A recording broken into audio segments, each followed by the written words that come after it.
आज की इस वीडियो में हम आपको बताएंगे कि आप iPadOS 13.4 में अपग्रेड करने के बाद आप अपने iPad के साथ USB कीबोर्ड और माउस को कैसे यूज़ कर सकते हैं।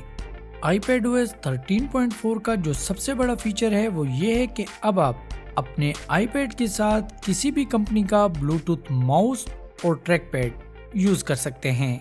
लेकिन क्या हम इस अपडेट के बाद एक नॉर्मल USB कीबोर्ड या माउस को भी बिल्कुल वैसे ही यूज़ कर पाएंगे जैसे कि हम ब्लूटूथ माउस को करते हैं?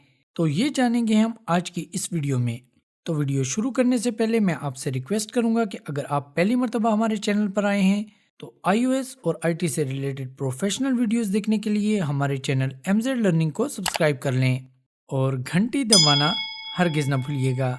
तो यहाँ मेरे पास एक गेमिंग USB माउस और एक नॉर्मल USB कीबोर्ड है। मैं इन दोनों को एक आर्म से USB हब में लगाकर जस्ट एक 50 रुपीज़ वाले USB-C कन्वर्टर की मदद से अपने iPad के साथ कनेक्ट करता हूँ। तो आप देख सकते हैं कि जैसे ही मैंने अपने USB-C कन्वर्टर को अपने iPad के साथ कनेक्ट किया, मेरा USB माउस और कीबोर्ड दोनों ही मेरे iPad के साथ कनेक्ट हो गए हैं। और अब मैं विदाउट पेयरिंग और एक्सेसिबिलिटी फीचर में जाए बगैर आउट ऑफ द बॉक्स अपने USB माउस को बिल्कुल एक ब्लूटूथ माउस की तरह अपने iPad के साथ यूज कर सकता हूँ।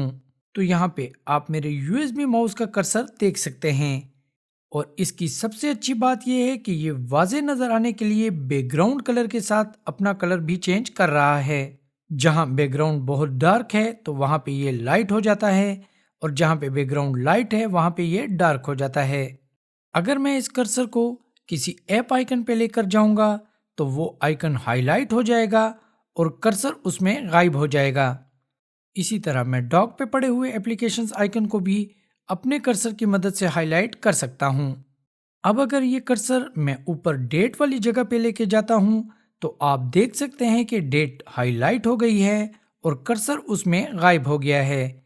सेम इसी तरह अगर मैं इस कर्सर को बैटरी आइकन पे लेकर जाऊंगा तो बैटरी आइकन हाईलाइट हो जाएगा और कर्सर उसमें गायब हो जाएगा।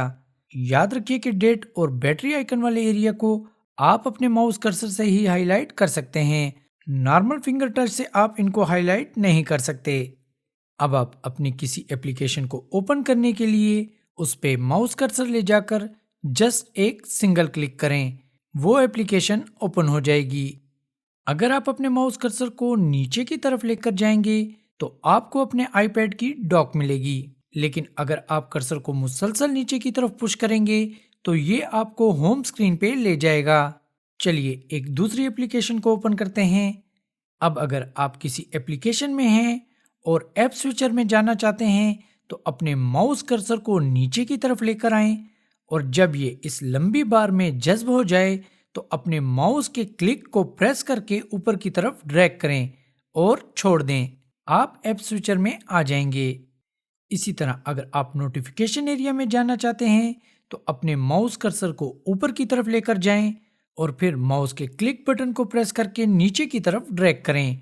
आप नोटिफिकेशन एरिया में आ जाएंगे। आप इस ऊपर दिए गए डेट और टाइम पे क्लिक करके भी नोटिफिकेशन सेंटर में जा सकते हैं। इसी तरह अगर आप कंट्रोल सेंटर में जाना चाहते हैं तो इस बैटरी आइकन पे क्लिक कर दें। आप अपने नोटिफिकेशन और कंट्रोल सेंटर को क्लिक और ड्रैग करके भी एक्सेस कर सकते हैं। यहाँ कंट्रोल सेंटर में मैं किसी भी आइकन पे क्लिक करके उसे एक्टिवेट कर सकता हूँ। इसी तरह किसी आइकन फोल्डर में जाने के लिए मैं किसी भी खाली जगह पे क्लिक करूंगा। अगर आप अपने होम स्क्रीन को एडिट करना चाहते हैं तो किसी भी एप्लीकेशन आइकन पे कर्सर को ले जाकर राइट क्लिक करें। अब यहाँ से आप अपनी होम स्क्रीन को एडिट और इस ऐप को डिलीट कर सकते हैं। आप अपनी सेटिंग्स के आइकन पे भी राइट क्लिक करके मुख्तलिफ टास्क तक फौरी रसाई हासिल कर सकते हैं। आप अपने माउस व्हील की मदद से अपने iPad की किसी भी लिस्ट को स्क्रॉल कर सकते हैं।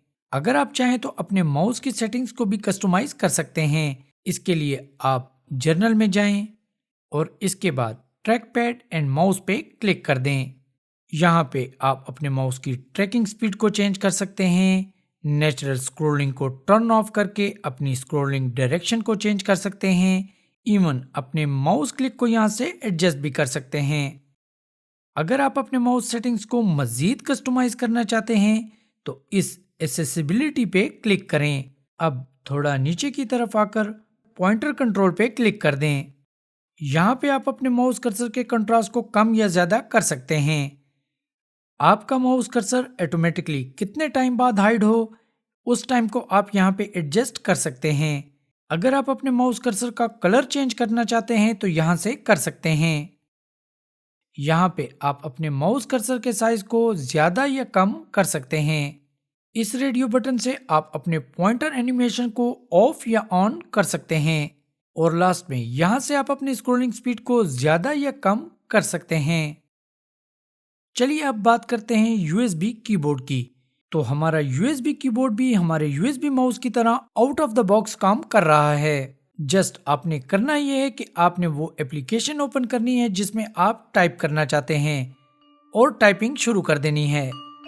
दोस्तों, अगर आपको ये वीडियो अच्छी लगी हो तो please hit the like button and consider to subscribe my channel. और मैं आपसे मिलूंगा नेक्स्ट वीक एक नई वीडियो और नए टॉपिक के साथ।